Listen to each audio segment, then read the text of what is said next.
প্রিয় শিক্ষার্থী, আমি তরিকুল স্যার বলছি। Good evening to you all.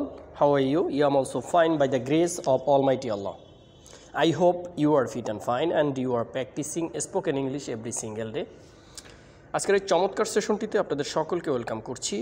আশা করছি ক্লাসটি আপনাদের জন্য অনেক বেশি চমৎকার হবে। তাহলে চলুন শুরু করা যাক। Late get start. আমি সকালে উঠে হাত মুখ ধুই। I wash my hands and face. আমি আমার হাত মুখ ধুই ইন দ্য মর্নিং, সকালে উঠে। তাহলে কী বলছি? I wash my hands and face. আমি আমার হাত মুখ ধুই ইন দ্য মর্নিং, সকালে উঠে। তাহলে পুরো সেন্টেন্সটির অর্থটা আমি যদি পরিষ্কারভাবে বলি, আমি সকালে উঠে হাত মুখ ধুই। চমৎকারভাবে কিন্তু সেন্টেন্সটা মেক হয়ে যাচ্ছে, right? Have you had breakfast? তুমি কি সকালের নাস্তা খেয়েছো?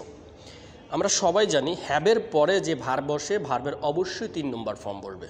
তাহলে হ্যাভ একটা হচ্ছে কি, হ্যাবের অর্থ হচ্ছে খাওয়া। I have you had breakfast? তুমি কি সকালে নাস্তা করেছো অথবা খাবার খেয়েছো? এখানে হ্যাভ হ্যাড মানে পাস্ট পার্টিসিপেল ফর্ম বলবে। কথা কি বোঝা গেছে?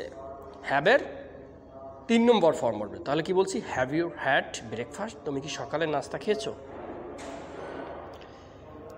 আচ্ছা, এখন কি রয়েছে? Could you please make a cup of tea for me?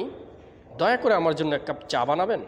Could you please, এই কুড কখন ব্যবহার করব? যখন আমি বিনয়ের সাথে খুব পোলাইটলি মাধুর্যভাবে কারো কাছে কোনো কিছু চাইবো, তখন কুড ব্যবহার করব। Could you please make a cup of tea for me? দয়া করে আমার জন্য 1 কাপ চা বানাবেন। দয়া করে আমার জন্য 1 কাপ চা বানাবেন, এটা বিনয়ের সাথে বলা হয়। আমি আজ বাজারে যাব। I will go to the market today. I will go to the market today. আমি আজ বাজারে যাব। Have you finished your work? তোমার কাজ শেষ হয়েছে কি? তোমার কাজ শেষে, তুমি কি তোমার কাজ শেষ করেছো? এগুলো অতীতের প্রশ্ন, অতীতকে বলা হচ্ছে, এই জন্য ফিনিশ থেকে ফিনিশড হয়েছে, ভার্বের 2 নম্বর form. Have you finished your work? তোমার কাজ শেষ হয়েছে কি? Did you sleep well last night? গত রাতে কি তোমার ঘুম ভালো হয়েছে? অথবা আপনি এভাবে বলতে পারেন, তোমার কি রাতে ঘুম ভালো হয়েছে? রাতে ঘুম ভালো হয়েছে এই প্রশ্নটা আপনি সকালে করেছেন, তার মানে রাত কিন্তু শেষ হয়ে গেছে, এই জন্য আমরা লাস্ট নাইট বলেছি। Did you sleep well last night? তোমার কি রাতে ঘুম ভালো হয়েছে? The weather is very nice today. আজকের আবহাওয়া খুব চমৎকার অথবা সুন্দর। The weather is very nice today. আজকের আবহাওয়া খুবই চমৎকার। সুপ্রিয় শিক্ষার্থীরা, এখন এই যে সেন্টেন্সগুলো, এগুলো ডেইলি রুটিনের ভিতর রয়েছে, অর্থাৎ আপনি দৈনন্দিন জীবনে এই বাক্যগুলো, এই সেন্টেন্সগুলো আপনার বলতে হবে।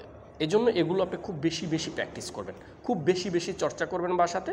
তাহলে এই বাক্যগুলো আপনার কিন্তু খুব চমৎকারভাবে জড়তা কেটে যাবে, ফ্লুয়েন্টি চলে আসবে। সো এই জন্য বেশি বাসায় লিখে নোটপ্যাডে তারপরে প্র্যাকটিস করবেন। সবাই ভালো থাকবেন, সুস্থ থাকবেন। আজকে এখানে শেষ করছি। আসসালামু আলাইকুম।